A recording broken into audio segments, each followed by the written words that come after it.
According to our guest, women are being told that there are fewer women leaders at the top of organizations and even less within STEM and finance. As well, that women are no good with money or capable of raising capital. How differently would women act? How differently would you act if you didn't know of these challenges? You didn't hear of these statistics. Our guest, Sudeshna Sen, economist and senior leader in the finance industry, is determined to help you, whether you're an early stage or a mid-career professional, what you need to know and believe within yourself about how an abundant mindset will lead you to the riches that you deserve in your work and life. Oh, and for our seasoned professionals, it is never too late to know what you could do to transform your financial, personal, and professional life. Welcome, welcome, welcome to Shedding the Corporate Bitch, the podcast that transforms female corporate executives into powerhouse leaders by showing them how to shed the challenges and overwhelm, along with any fear, insecurity, self-doubt, and negativity holding them back.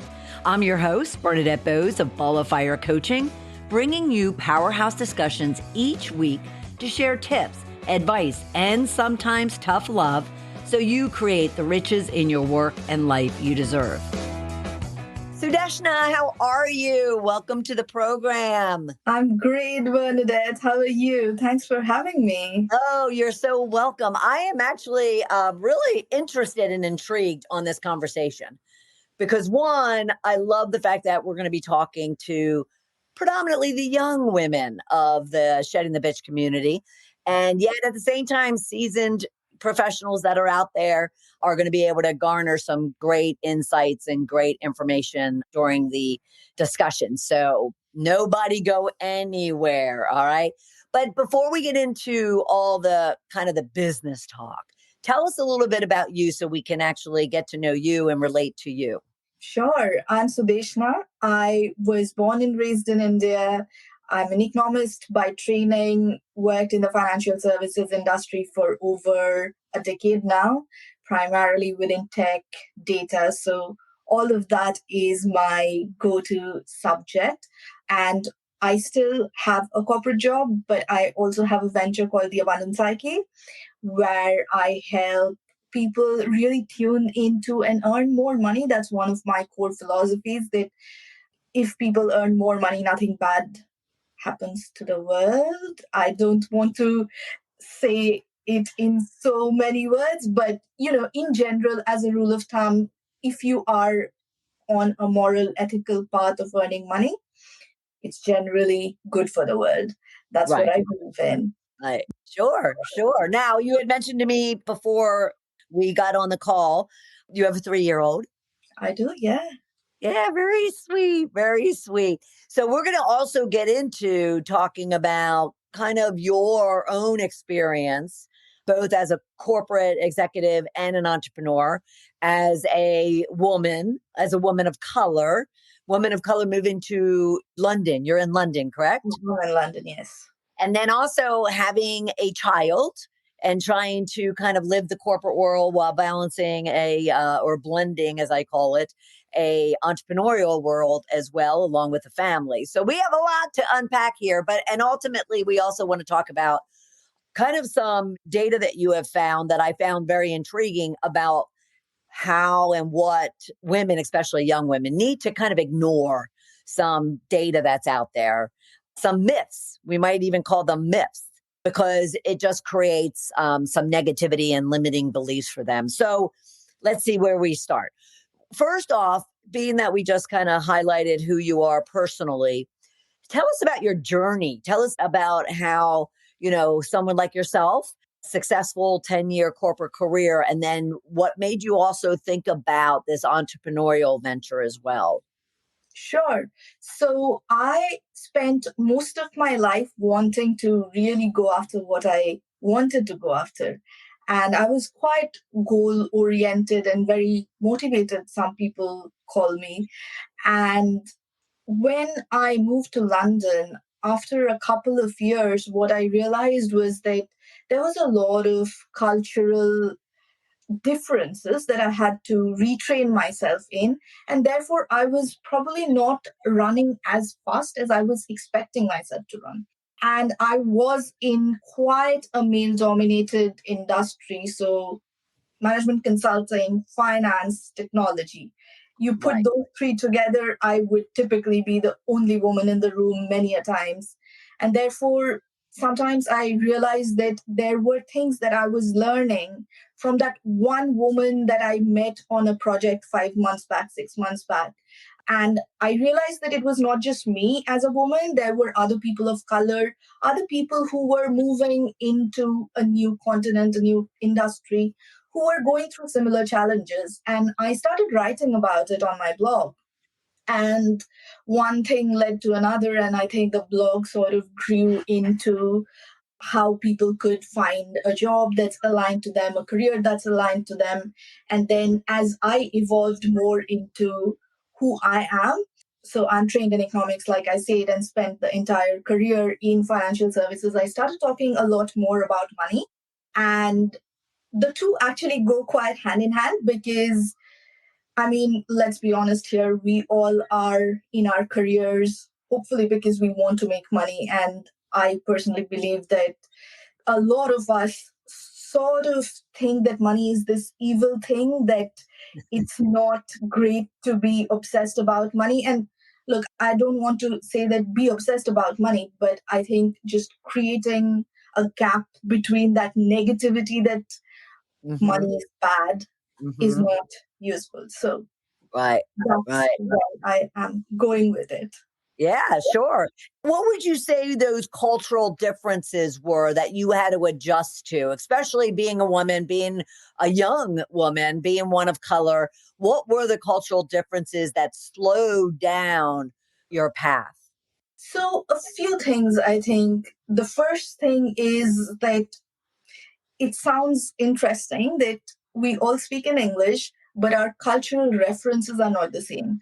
So, when I say interesting as an Asian person, it means something completely different to how you mean when you say interesting in Britain for sure. I don't know about the US. So, there are these very strange ways of communication that you have to get used to. The other thing I realized was in the UK, at least, a lot of your perceived value comes down to your communication skills, less so on your technical skills. And as I am tuning more into my global audience, this is something that I'm finding as someone who's very technical. I had to sort of relearn how to articulate my technical skills to land the message to senior leadership. And that's what I pay a lot of attention to within my students' community because ultimately, if you are not landing your message, you have only half done your job. And Right. equally, I think as technical folks, we need to realize that unless you are in a Google or a technology company, ultimately you are really a support function. So understanding business, understanding why you are there is quite critical. So Right. Right. yeah, I love that. Well, first off, okay, so we're leaving our listeners and viewers hanging if we don't ask. What does interesting mean in Asia? something that is exciting, something that really gets me curious. That is what we mean when we say exciting. Definitely back home in India. Okay, how about in the UK? What does interesting mean to them?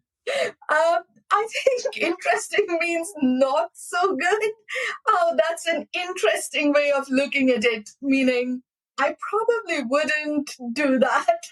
Oh, okay, fair enough, fair enough. And I would say in the US, gosh, it can go both ways. It can go, okay, that's really interesting. I want to dig in a little bit more. But at the same time, I can definitely hear, especially in the South in the States, I can definitely hear it's almost like, bless your soul, really isn't a nice compliment. Like, bless Mm. your heart. When someone says bless your heart in the South, it is not a nice compliment. All right, I did not realize that. Yes. I So remember. I So, remember I did bless you at the beginning of our call, and I meant it. In the UK, we would always say that as a sign of like comfort and, right, you right. know, Well, no, no, no. There's a bless you, and then there's a bless your heart, which which is more. yes. So interesting also can go both those ways too. One of Mm, curiosity and one of like, really? You know, yeah. that's fascinating. I'll change up the word. That's fascinating. All right. So the other thing that you said in all of that is those adjustments and those transitions that you had to make. What do you think was the biggest one that you talked about? And I love the idea that communication skills are more valuable than technical skills. I would actually have to attest to that, especially as one, and we're speaking to young women today, especially as one who is young, advances in their career. The technical or tactical, as I like to say, becomes less important than the communication, the leadership type of skills. So what were you able to do, when it came to improving your communication skills? Is it being bulleted? Is it putting out the value up front? What was the structural change that you had to make when it came to your communications? Sure. So from early on in my career within the UK, I was getting feedback that when I was writing emails, I was doing something right because the emails were landing. But when I was communicating, as in verbally communicating, it wasn't landing as well. And I think the reason was because of exactly what you said, the bulleted structure, the rule of three. How do you get to one, two, three points? The art of storytelling.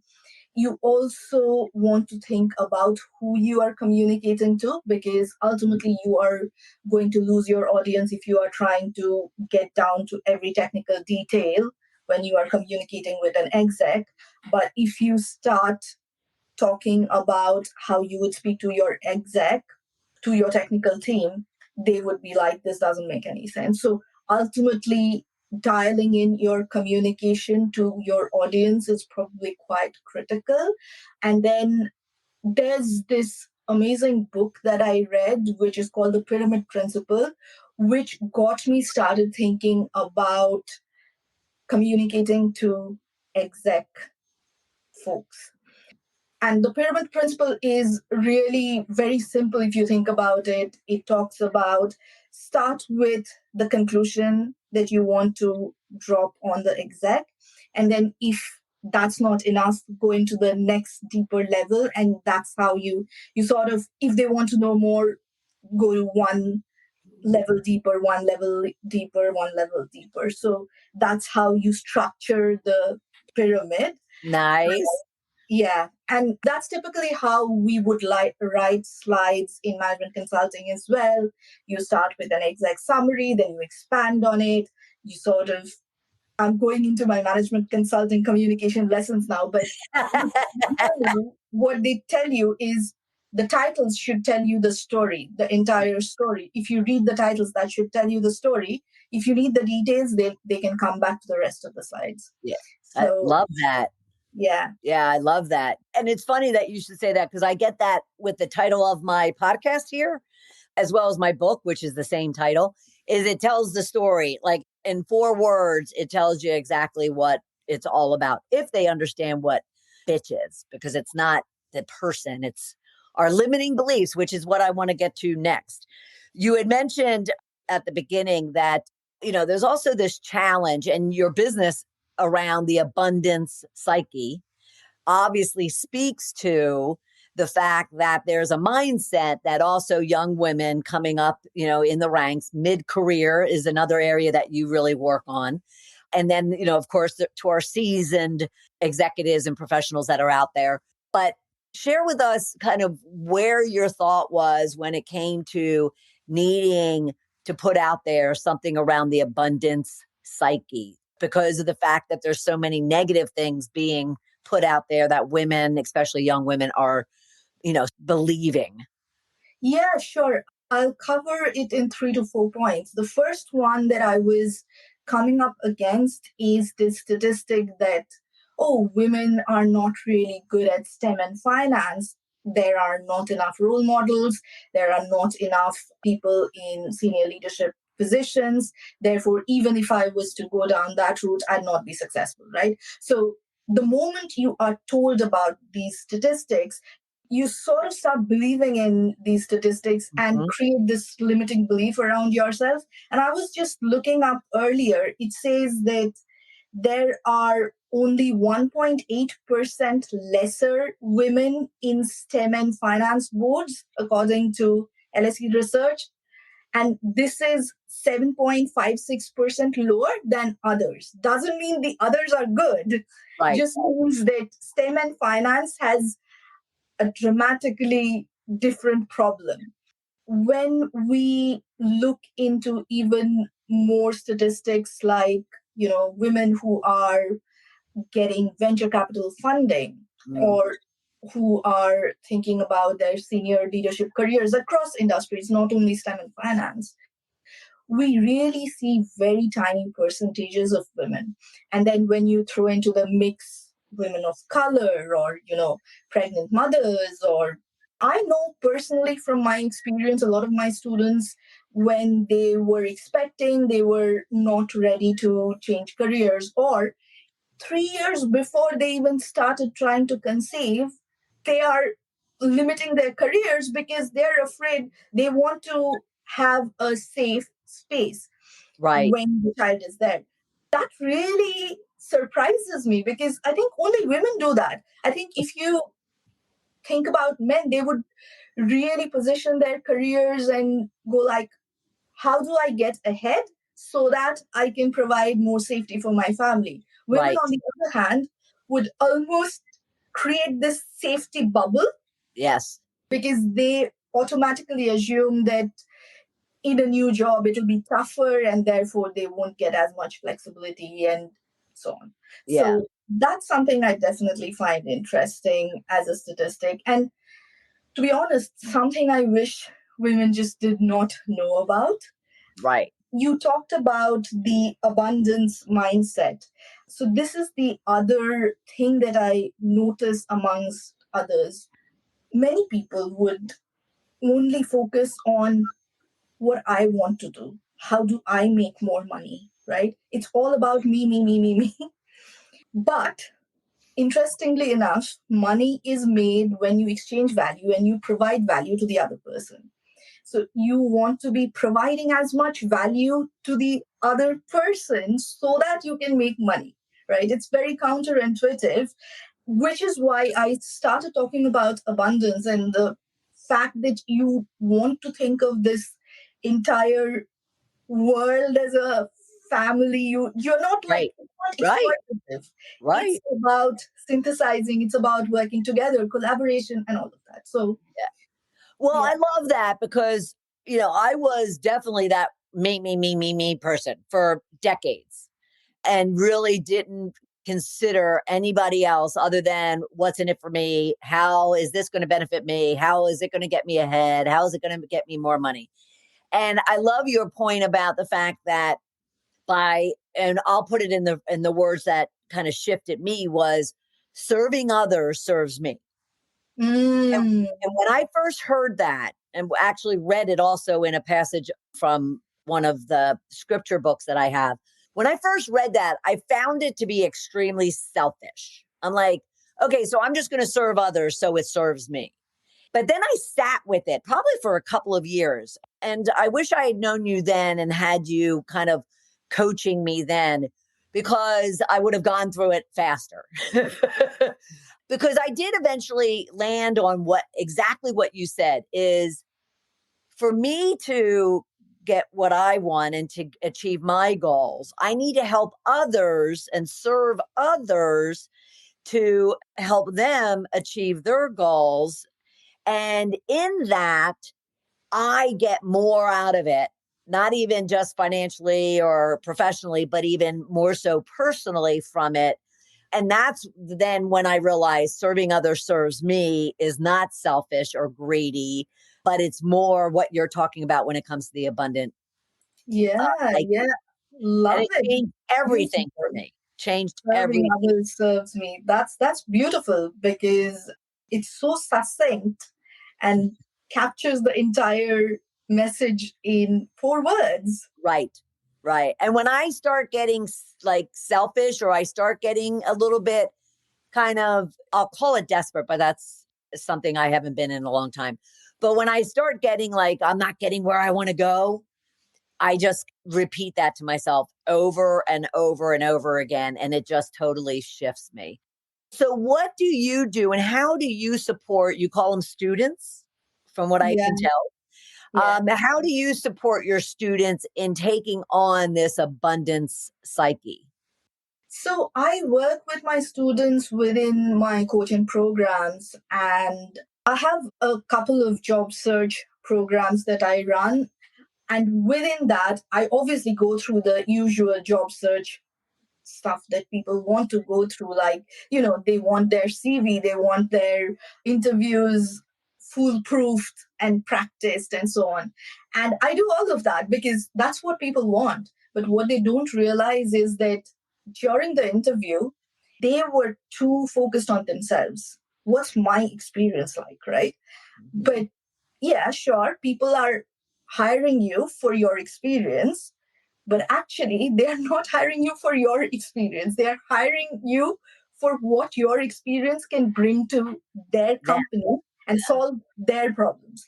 And therefore, it pays dividends to just understand the problem that the company is facing, the hiring manager is facing, which is why I go through a lot of business in my courses. I go through a lot of psychology and meditation and all of the woo woo stuff as well as the communication, right?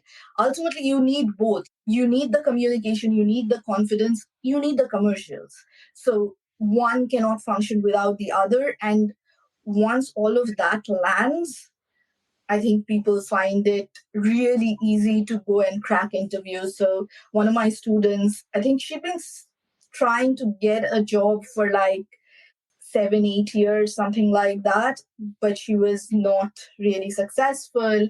And then after our work together, she started realizing what value she was actually providing in her current organization, right? A lot of people suffer from this imposter syndrome of, oh, Mhm. I'm not even sure what value I'm adding to my current employer. If you're not sure what value you are adding to your current employer, good luck finding another employer who you can add value to, right? So Right. really tuning into who you are, what you are about, and then putting together some communication guardrails around it. And then she was golden. I think in the last 3 years, she's changed jobs twice. And every time she changed jobs, she's got like 5 to 7 competing offers from, I can't tell you the names of the firms, but if Right. you think about investment banking, they are like the Right. top Right. in the Just brackets. by switching your approach to really Yeah, understanding, that you have to bring value to the company. That's what they're looking for. And therefore put the effort and the time into understanding what their problems are and what value you can bring them. And that's how you're positioning yourself. I would say that that also is very applicable to not just job search, but even as one advances in their career and they're looking for those future opportunities within the company that they're already with, they need to kind of, take on that mindset that they're there to serve others and to bring value to others because that'll then help and serve them. absolutely. I think it applies to all contexts. I limit it currently to job search, but Sure. this applies to business because ultimately business is about serving your customers. And Right. if I'm not adding value to my customers, good luck to me if I find the next customer, right? Similarly, in a relationship, in every relationship, right? Right. Right. Ultimately, there's an exchange. And yeah, like you said, serving others serves me, Yeah. right? Yeah. Yeah. So with that, I want to come back to something that you said earlier about the fact that young women, well, I would say women across generations forever, being told that money's a bad thing, being told that they, can't make money, can't raise money. So, what have you found with the young women that you work with? What have you found to be their money mindset? This is also very interesting to me in a cultural context. I think in the West, there's more of a more of an interesting mindset. I'll use the word interesting and keep myself safe. Um, interesting mindset about money. But I think when I think about Asian cultures, typically I don't see them really thinking about money as this evil thing. In fact, I wouldn't call myself a Hindu. Like I'm not like a very religious person per se, but I know in the Hindu culture, some of our goddesses are, symbols of money. So how can money be bad when you are talking about this spiritual Idol, belonging, an idol. value? Yeah, Mhm. to be representing money, right? So if I talk about it from that context, if I came at it from a very religious, spiritual context of the East, I don't think money is that bad. But equally, I do recognize that there are a lot of people who consider, for whatever reason, money, they have been brought up in societies or family situations which did not support that belief. And that's where I get down to, everything comes down to belief. What made you think that money is bad? Mhm. And let's work on those beliefs. And suddenly you discover that, okay, there was a separation going on in the family and one partner treated the other partner really badly. So what you want to be calling bad or labeling as not so good is probably that treatment, not money. Money was involved, but it was not really the reason for, it was not bad in itself. It Right, could have, because of scarcity, you could have gotten people to behave in a certain way. So it's not necessarily the money. Money is a neutral tool, very much like a knife. You can use a knife to cut vegetables or to other things with it, which might not be as pretty. right. Uh, so, yeah, like really getting down into the psychology of what's driving that belief, I think is quite critical. Yes. And when you say that, I'm imagining that you're coaching and guiding your students to really think about those incidences in their life. Like I did the same type of exercise years ago. I'm one of 12 children. My father was from World War II. He never had a credit card until he was like 75. It was all cash. And he had this belief that, you have to work hard if you want to make money and play hard. And so that kind of embedded this idea of like, I had to be a workhorse and I had to kill myself to make money. And yet over the years, I slowly kind of looked at that. And again, I wish I had you around. I looked at that and kind of said, well, wait a minute. Money's not a bad thing. And I don't have to work and kill myself to make money. I love what you say about I recognize that I need to bring value. And if I bring value, then I don't have to worry about, whether or not I'm going to make money. So, I absolutely love that focus that you have, especially for young women. And you're finding that even young women today have some bad ideas of money. Yeah, I think maybe less so because of the internet and all of the good things that have come with it, along with the not so good things. Yeah. But hopefully, like, the internet has helped a lot of young men and women do better with their money. But one of the key things that I also find is that we have gotten around to a point of saying, okay, money is not bad, or yeah, we need to save and so on. But there's also simultaneously this mentality of hoarding money, which is, oh, now I have it. Tomorrow I might not have enough. Therefore, let me save, save, save, save, save, or really work hard and kill myself. And, you're sort of fortifying yourself with the money, Right. not realizing that actually the money is a result of you. So if you kill yourself in the process of making money, it doesn't add much value. So I think that's a space that not many people are talking at still. And that's almost the next step in the journey, I think. How do you get people to see the value that they offer for themselves Right. and not just create these millions and millions of pounds, put it in some offshore account somewhere, and then what value is it adding? And if it's not adding value, I'm not sure how it's increasing in value either, right? So Right, right, right, right. What do you think about the phrase, you have to spend money to make money? I think it's an interesting concept. I don't completely disagree with it because you do need to have some investment capital. But what I do also recognize is that the initial part of the capital is not necessarily always that much. And you can probably build with just your skills of being you. Like, we all start from zero. So surely doesn't take more money to like spend money to make money. If we all start from zero, well, you could argue that you have invested your money in education and you're reaping the rewards of that in the long run. So I take it. But if you were, I'm very precious about education because I do think that education is fundamentally important and quite a key unlock between people who actually end up making lots of money in the future. But there's free education available across most of the world. Today, the internet is free.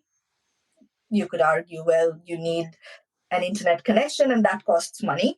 But, you know, everything else aside, if someone, I believe, really wants to learn how to make money, they could go and follow someone, listen to everything they have said, go on the path of apprenticeship and earn the first few thousands. And then you can start thinking about, okay, how do I make my money work for me? And Right. then get into that perspective of like, I won't want to earn more and therefore I need to have equity. And then you start snowballing from there. So But what is your money quiz? What does your money quiz look like? And she does have a free money quiz that you can take. And you can go to the abundancepsyche.com to do that. But what does that take a look at? so it will take a look at what your current situation in life is, like whether you are dialed in to be an entrepreneur or employee, and will tell you where your strengths Oh, around money wow. are. So Nice, nice. And then what can they do with that? Would they use that as kind of the next step to even reach out to you and get your support with them? yeah, absolutely. By all means, most of the money stuff on my website, on my YouTube is free. So if you take the quiz, I also send emails about money and finance to my audience. Like I said, most of the money stuff I do is for free. The job search stuff is a bit more advanced and a bit more hands-on, Right. which are more paid programs. And in fact, like if you are someone who's doing the job search currently, drop me a note. I'm doing something through September, so would be curious to hear from you. Right. Awesome. So, what's one tip you would leave with our viewers and listeners around just, especially for the young women, around kind of ignoring the noise, so to speak, that's out there in order for them to really rise up and be successful in their work and life? Absolutely. I think the one thing I would say is really do, if you didn't know that, what would you do? How would you act differently if you knew that it was not rigged against you? How would you act if you knew that it was rigged in favor of you, right? You still have to do the work. It's not, Right. you probably also have to do a bit more than others, but Yep. if you just didn't know this statistic, just imagine that you're brainwashed. How would you act? And Right. I would just tune into that. Thank you, Sudeshna, for this great conversation. I thoroughly enjoyed it. And what a different perspective on it, especially when we are wanting to lift up the young women and the mid career women that are out there. So thank you so much. Thank you so much for having me. This was such a treat, Bernadette. You're very welcome. Have a beautiful, beautiful day and a prosperous one, too. What a great conversation with Sudeshna. What did you walk away with all around what women have got to not pay attention to when it comes to what they're capable of or what they're not capable of, especially those young women, those women that are at the beginning of their career or even mid career. So she really kind of helped us understand what an abundance psyche is. But she did that by helping us understand what her own journey was, being a young woman of color, a young woman of color from a one culture moving into another culture with a 3-year-old with a 3-year-old child, and really kind of what her own transition from being this kind of corporate juggernaut to then motherhood. And she used all of that to help us to understand what kind of data and what myths are out there around women in business, women leaders, women and money, women and venture capital. So we don't believe in them. You don't listen and believe and take in that negativity, and to ensure that you are shifting yourself into a very positive, abundant mindset, because as we discussed, serving others serves you. And therefore, really ensuring that you do kind of look at money as a vehicle to really generate positivity and abundance, not only for yourself, but for your family, for your community, is a good thing. It's not a bad thing. So she also helped us really understand how the cultural differences, for instance, in the UK as opposed to Asia, she's from Asia, moved to the UK. In the UK, they really value communication skills over technical skills that Asia really values. And so we got into a whole conversation about what that looks like and what influence did that shift and that refocus of what's valuable have on her, being that she's in her early years of both corporate and being an entrepreneurial venturist. So then she also talked about when it came to communication, and I asked her kind of why is communication very valuable? And she talked about just the approach that young and mid-career individuals coming up and really taking on more leadership type of roles from the technical roles, what they need to be adjusting and shifting toward in order to really be effective in their communications with senior leaders within their own company, or maybe they are raising capital, or they are, going after some business ventures of their own. She really covered a great deal within our conversation. And I really walked away with just that as women, young or seasoned, we can kind of take in and only believe what it is we want to believe. We can hear all the noise and all the negativity and all the bad things and statistics around women in leadership positions, women in STEM, women in finance, women with money, women capable of raising capital, but we don't have to believe it if it's definitely negative or meant to kind of drag us down.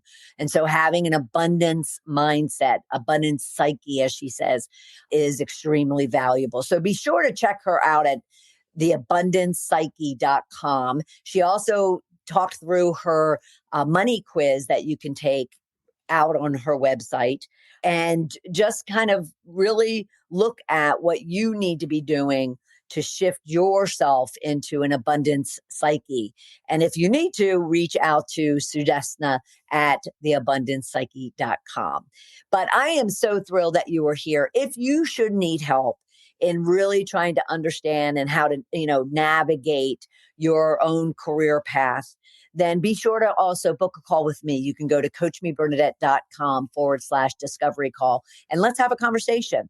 In the meantime, I am thrilled you are here, and I'll look forward to having you right back here for another episode of Shedding the Corporate Bitch. Take care. Bye.